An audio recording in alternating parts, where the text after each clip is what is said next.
A Segunda Guerra Mundial Alternativa, vencida pelo Eixo. Em 1939 o mundo vivia uma forte tensão por causa do expansionismo germânico, italiano e japonês. Então em agosto a Alemanha quis ligar a Prússia Oriental ao resto do país, e para isso precisava passar pelo território polonês. Mas a Polônia não quis ceder. Então em setembro a Alemanha invadiu a Polônia. Em retaliação Reino Unido e França declaram guerra, mas em poucas semanas os alemães já estavam próximos a Varsóvia. A Polônia já estava com muitas dificuldades contra a Alemanha. E ainda em setembro a União Soviética invade a Polônia. Tendo que lutar em dois frontes, a Polônia não resistia, dividida entre os invasores, com os alemães estabelecendo um Reichskommissariat na Polônia Oriental.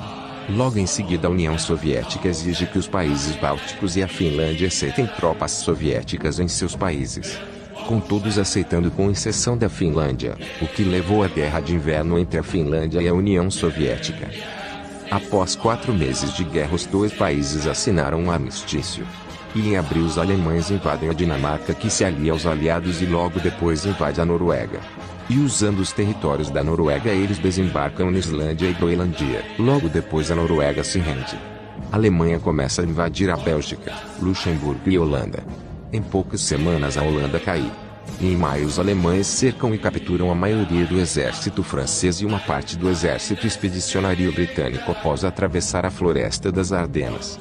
Sem o seu exército a França não resiste e se rende. Logo após sua rendição a França é parcialmente ocupada. É criado um estado fantoche da Alemanha e uma parte dos territórios nos Alpes é entregue à Itália. Mas a Itália acordou com a Alemanha que só entraria na guerra no final de 1941 quando estivesse pronta. Enquanto isso na Ásia o Japão estava indo bem na sua guerra contra a China, estabelecendo vários estados fantoches. E após algumas negociações o Japão se alia à Alemanha e logo depois a China se alia ao Reino Unido. Após a derrota da França o Japão estabelece estados fantoches na Indochina. Em julho a União Soviética anexa os países bálticos e logo depois exige a Moldávia da Romênia, com ela cedendo.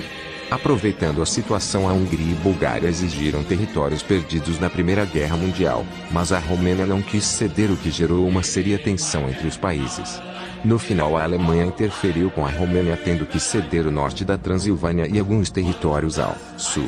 E depois disso os 3 países se juntaram ao Eixo. No começo de 1941 a Itália já estava pronta para a guerra, muito antes do esperado. Então eles e seus aliados nos Balcãs declaram guerra à Iugoslávia e Grécia. Apesar do Reino Unido tentar os apoiar, eles foram derrotados em um mês, com seus territórios sendo divididos e a Itália estabelecendo estados fantoches na Croácia e Sérvia. Enquanto isso na África os britânicos tinham iniciado uma campanha para ocupar as colônias da França de Vichy, com no começo eles tendo sucesso. Mas após a entrada da Itália no Eixo, o rumo da guerra começou a virar na África em favor do Eixo, com os italianos conquistando vários territórios das colônias britânicas e expulsando os mesmos da maior das colônias da França. Mas os britânicos ainda resistiam na África do Sul, Egito e África Ocidental. Por volta dessa época a Alemanha convence a Turquia a entrar na guerra, com logo em seguida os turcos invadindo os territórios britânicos no Oriente Médio. E após os alemães e italianos atravessarem o Egito eles começam a planejar uma invasão do Irã. A Alemanha então propõe à União Soviética uma divisão do Irã, com os soviéticos aceitando. E o Irã sendo invadido rapidamente por alemães, russos, turcos e italianos. Logo em seguida os britânicos se rendem no Oriente Médio. Após meses de preparo a Alemanha invade a União Soviética, que imediatamente declara guerra.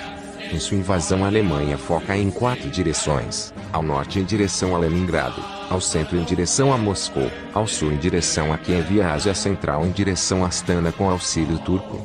Por falar em turcos eles invadiriam a União Soviética pelo Cáucaso. E a Finlândia que, após a derrota na Guerra de Inverno vinha se preparando para uma revanche, viu que esse era o momento perfeito e declarou guerra à União Soviética. O Irã é completamente libertado rapidamente. Os alemães fazem mais avanços no Ucrânia e nos Bálticos cercando Leningrado. Os alemães perceberam que os bálticos e ucranianos odiavam os russos. Então eles passam a ser recrutados pelos alemães. Com os territórios conquistados nos Bálticos os alemães estabelecem um Reichskommissariat. Os alemães já estavam bem cansados e como eles perceberam que o inverno se aproximava eles tentaram um avanço até Moscou, mas acabaram sendo repelidos pelos russos. sendo obrigados a recuar alguns quilômetros. Após isso, a guerra na Europa ficou meio parada. Os alemães só conquistaram mais territórios na Ucrânia, estabelecendo outro Reichskomissariat. Fora isso, os Reichskomissariates da Polônia e Bálticos ganharam alguns territórios. A Romênia recuperou a Moldávia e os alemães fazem alguns poucos avanços. Na Ásia, o Japão estava indo bem na sua guerra contra a China, estabelecendo outro estado fantoche, dessa vez em Xangai. Mas estava com pouco petróleo por causa de um embargo americano. Então, em dezembro, sem nenhum aviso, o Japão ataca a base americana de Pearl Harbor, fazendo os Estados Unidos declararem guerra.